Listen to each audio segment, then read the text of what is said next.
센터장님. 예, 안녕하세요. 혹시 바쁘신가요? 언제든지 전화 한가합니다. 네. 제가 질문이 있어서 찾아왔어요. 질문 좋아요. 네.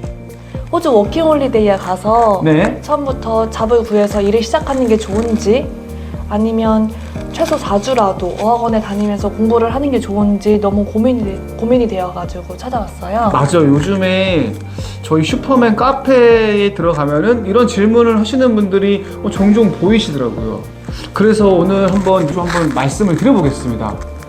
일단은 목적이 내가 영어가 목적이라면은 이거는 바로 해야 되겠죠. 대신에 4주 연수 가지고는 부족하기 때문에 최소한 12주 정도는 공부를 해 주셔야지 내가 원하는 하고 싶어 하는 일자리를 구할 수가 있겠죠.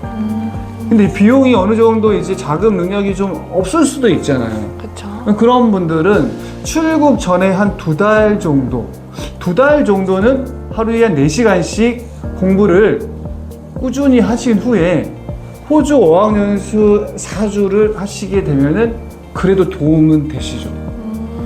자, 우리가 호주에서 12개월 동안 지내면서 4주 어학연수를 한 번도 안 해보고 한국으로 온다면 후회가 될까요? 전 후회가 될 것 같아요. 그렇죠. 후회가 되죠. 네.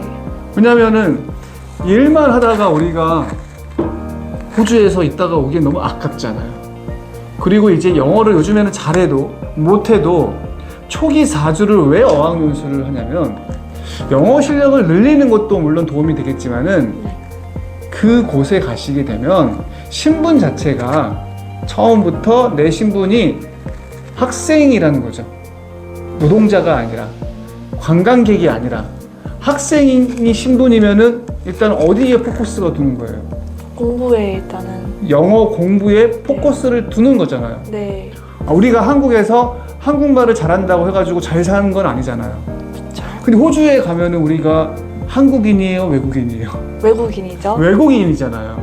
그러면 우리가 영어를 쓰면서 아르바이트를 해야 되는데 영어를 안 쓰는 아르바이트, 한인잡, 농장, 공장 이런 잡들부터 접근을 할 수밖에 없다라는 거죠. 과연 이게 의미가 있냐 이거죠. 사실 농장 공장에서 세컨 비자부터 취득을 하겠다? 사실 농장 공장 가가지고 영어는 전혀 안 쓸 거 아니에요.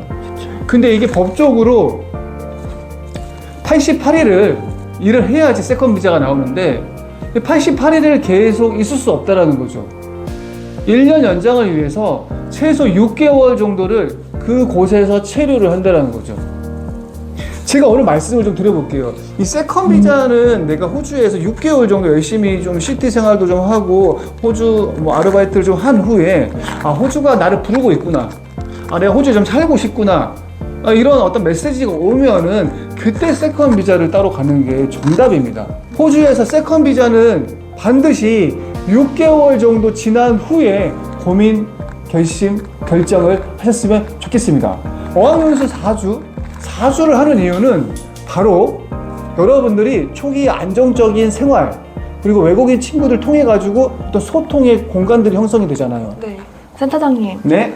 그러면 호주 워킹홀리데이에 가서 최소 4주라도 어학연수를 해야 되는 이유에 대해서 다시 한번 정확하게 말씀해 주시겠어요? 첫 번째는 여러분들이 일부터 하지 않고 어학원을 가게 되면은 영어에 대한 무게 중심으로 영어에 관련된 잡을 구하려고 노력을 할 것입니다.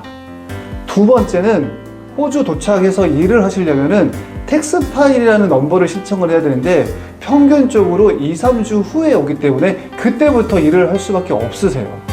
그리고 세 번째는 이미 다니고 있는 외국인 친구들이 있잖아요. 네. 이 친구들을 통해 가지고 숙소도 구할 수 있고요. 일자리 정보도 얻을 수가 있다는 거죠. 한국인이 아닌 외국인 친구들은 지금 시급을 얼마를 받고 있고 이 정도 영어 실력으로 어떤 일을 할 수 있는지를 내가 기준점을 볼 수 있다는 거죠. 한 달에 보통 어학연수 비용이 100만 원 정도 하는데요. 100만 원의 값어치가 충분히 저는 있다고 보는 거죠. 만약에 초기 4주라도 어학연수가 없잖아요. 네. 그러면 이 플랜 짜기가 너무 힘들어져요. 도시는 어디로 가야 되고 집은 어떻게 구해야 되는지 일자리는 처음에 숙소 같은 부분도 어학원이 있다면은 근처에 쉐어하우스를 단기 두세 달을 다닐 수도 있잖아요. 네. 만약에 어학연수를 하지 않는다면은 임시 숙소를 1주, 2주 정도로 지내야 된다는 거죠. 그렇게 하다가 갑자기 백패커스나 게스트하우스에서 만난 한국 사람들끼리 친해져서 농장, 공장으로 가서 영어랑 굿바이를 한다는 거죠.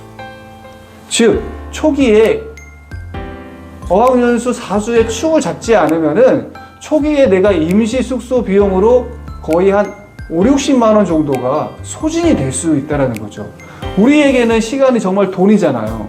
그 365일을 어떻게 하면 알차게 보내고 초기에 30일을 잘 보내신다면은 남은 336일은 여러분들이 천천히 영어의 흐름을 놓지 않으신다면은 일에 대한 어떤 자신감이라든지 정보 수집을 해서 호주 워킹 홀리데이를 재밌게 보내실 수 있다고 저는 확신을 하고 있습니다. 답변이 좀 충분했나요? 네, 정말 충분합니다. 어학연수는 선택이 아니라 필수이겠지만은 뭐 많은 비용을 내서 하라는 게 아니라 지금 내가 자본력이 떨어지고 가자마자 좋은 일자리를 구하고 싶다면은 초기 4주만이라도 어학연수 등록을 한 후에 그곳에서 얻어내는 정보와 현재 상황들을 보고 충분히 일자리를 구하거나 숙소를 구하셨으면 좋겠습니다. 진희 매니저님, 4주 어학연수 우리에게 지금 필요한가요? 네, 정말 필요하다고 생각해요. 이제는 확실히 그렇죠. 네, 호주 워킹홀리데이에 간다면 4주 어학연수는 꼭 해야겠다고 생각이 드네요. 아니, 어떤 분들이 어학연수를 이제 아예 안 하시려고 하시는 분들 계세요. 네, 맞아요. 물론 돈이 아까울 수도 있고, 근데 이제 마지막에 돌아왔을 때 창피해서 영어가 안 되니까 그때 어학연수를 한 달을 한다거나 아니 필리핀에 갔다 오시는 분도 계세요. 아니 어학연수를 초반 4주와 마지막 오기 전에 4주 우리는 이거를 고민할 건 아니잖아요. 그렇죠. 4주를 해서 11개월을 잘 활용을 해야 되는데 11개월을 뭐 이렇게 저렇게 보내다가 한 달 정도 경험을 하고 오면은 그 4주 어학연수 경험을 쓸 데가 없잖아요. 그렇죠. 초기에 4주 어학연수를 또 정해놓잖아요. 그러면 한국에서 사람들이 무엇을 하신 줄 아세요? 어떤 걸 할까요? 4주 어학연수를 가면은 공부를 해야 될 거 아니에요. 네, 그렇죠. 공부를 한다는 거죠. 4주 어학연수를 초기에 한다면은 한국에서 영어 공부에 집중하게 됩니다. 왜냐하면은 첫날 영어 레벨 테스트 볼 거 아니에요. 네. 반배정을 받기 때문에 영어 공부를 최대한 하다가 가야 된다는 거죠. 근데 이제 초기에 4주 어학연수가 없으신 분들은 공부는 완전 뒷전이라는 거죠. 영어는 그냥 뭐 구글 번역기를 쓴다거나 어플을 받아가지고 쓰면 되겠다라는 생각으로 이렇게 가버린다는 거죠. 그러면 이게 얼마나 자신감이 떨어지고 정말로 내가 앞으로 호주에서 있어야 되는 것들 이유성도 못 느낀다는 거죠. 즉 돈만 보고 가시는 것도 중요하지만은 내가 앞으로 1년 후에도 결과를 좀 생각을 해봤으면 좋겠습니다. 호주 워킹 홀리데이 초기 4주 어학연수 꼭 해서 여러분들이 안정적인 호주 워킹 홀리데이를 보내시길 바라겠습니다. 자, 충분한 답변이 됐나요? 네, 너무 충분합니다. 좋습니다. 네. 그럼 다음에는 더 좋은 어떤 주제로 여러분들에게 대화의 소재를 가져오겠습니다. 오늘은 여기까지 하겠습니다. 감사합니다. 감사합니다.